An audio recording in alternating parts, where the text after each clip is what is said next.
Ratings, and today we're doing a Gremlins review. So, Gremlins is one of my all-time favorite Christmas movies. If you count like Die Hard as a Christmas movie, it'd be my third favorite Christmas movie because I have like a weird thing about Christmas movies in the way of like The Polar Express is my favorite Christmas movie in the way of like it is the most Christmas feel movie that I like, but I like Die Hard and Gremlins more as a movie than Polar Express. Like, I'd rather watch them over that, but I would say for Christmas, Gremlins is my third favorite Christmas movie, but it's probably my top 15 favorite movies of all time. And funny story, if you followed me for like over a year now, when I was about 6 or 7, my parents showed me this movie because it was very in the vein of Goonies, and I had just watched the Goonies, and so my parents showed me it, and I loved it at first, and it was my favorite movie of all time.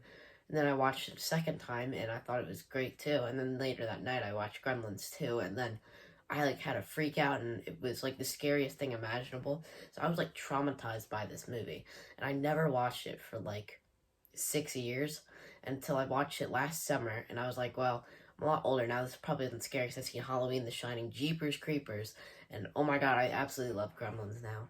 And I did not know how I was so scared of it, but I love Gremlins 1 and Gremlins 2. And I got to meet Zach Galligan, who plays Billy in both these movies, and he'll be a character in the animated TV show, not Billy, but he'll be in the animated TV show, which I'm super excited for. And yeah, but all that started with the original Gremlins from 1984, and it's directed by Joe Dante, who did a lot of other stuff.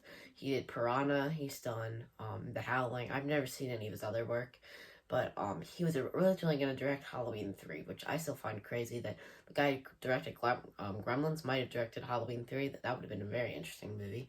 But Gremlins gave birth to Gizmo, the like cutest animal thing ever, probably the cutest thing ever in movies, way cuter than Baby Yoda. And I just absolutely love Gizmo. He's such a great character, I guess, because you follow him in the two movies, and Billy, played by Zach Galligan, is such a great character because he's kind of like an average character, like an average person, kind of like Laurie Strode from Halloween, and so you really root for him. And man, this movie is such an awesome Christmas movie. I don't think this is one that people really debate, like Die Hard with the Christmas movie or not, because this is like very, very Christmas-esque. It's like snows everywhere. It's Christmas songs playing. It is definitely a Christmas movie, and it's Steven Spielberg produced, so it really does feel like a Steven Spielberg movie. Like, you could probably watch a couple other Spielberg movies, and it's very much in the same vein, kind of like Goonies, even though that was like Gremlins, it was only produced by him. And yeah, it was written by Chris Columbus, who would go on to do a lot of other stuff. And he did like Harry Potter. I believe he did the first two. He did Mrs. Doubtfire, and he'd do Goonies. And Gremlins is just such a great movie, and it is one of my favorite movies ever. And I think it's such a great movie because it mixes all these genres together. You got horror, comedy, not really drama, and yeah, it's really funny looking back, thinking I was so scared of this, because looking back now, it's really not that bad.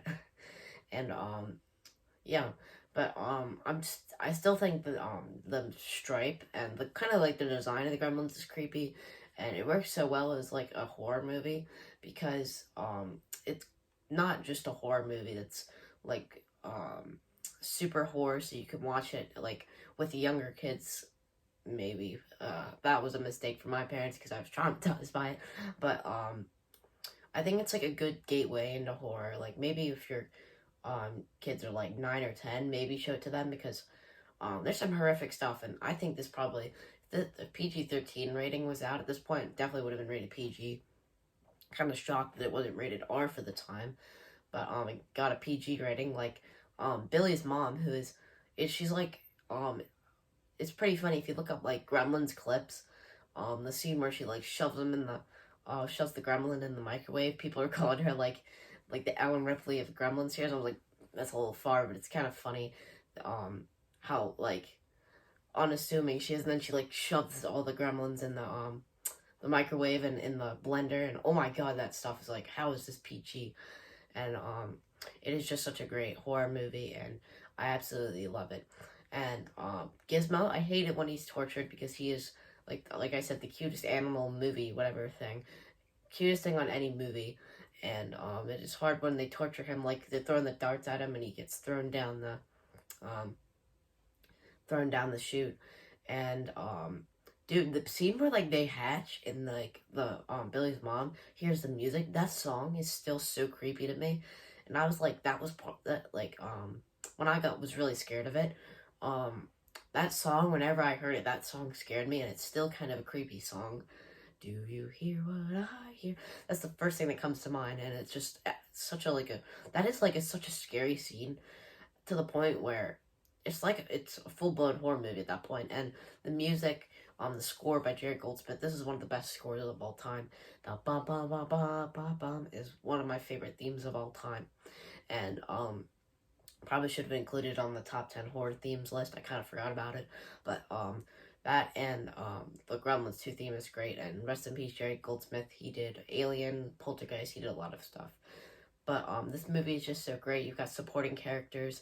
You've got Corey Feldman before Friday, or I think it's the same year as the final chapter, Friday 13th 4, and a year before the Goonies. And then you've got Phoebe Cates as his girlfriend, and she's great in it. And I like that they cast those two as like love interest, and then they continue that in the sequel. I thought that was cool because usually in movies that's kind of scrapped. So I found it interesting that they got them back for the sequel. And you've got Dick Miller in here, who is a very famous actor. I haven't seen him in anything besides this, besides the Terminator. He's in the Terminator, and the Terminator scene with him is awesome. It's when Arnold's at the gun store, and he's like looking at all the guns, and he says, Dick Miller's the store owner, and he's like, you gonna pay for that? He's like, wrong, and it shoots him. Such a crazy scene, and rest in peace, because that guy was in so many movies. I know he was in a lot of, he was like really good friends with Joe Dante, so he was in like every single one of his movies. And yeah, so Gremlins is just such a great movie. I watch it every single Christmas, and more than just Christmas, I watch it probably 3 times a year, and I just love it so much. And it'll be a film that will most likely forever stay in at least my top 20 movies because of my experience with it. Like me being scared to death, and looking back on that now is really funny because it looks pretty fake now. But Gremlins is such a great horror movie, such a great Christmas movie. Yes, this is definitely a Christmas movie.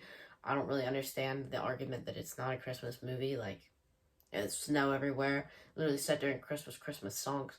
It's unlike Die Hard, but thank you guys so much for watching this Gremlins review. I absolutely love it.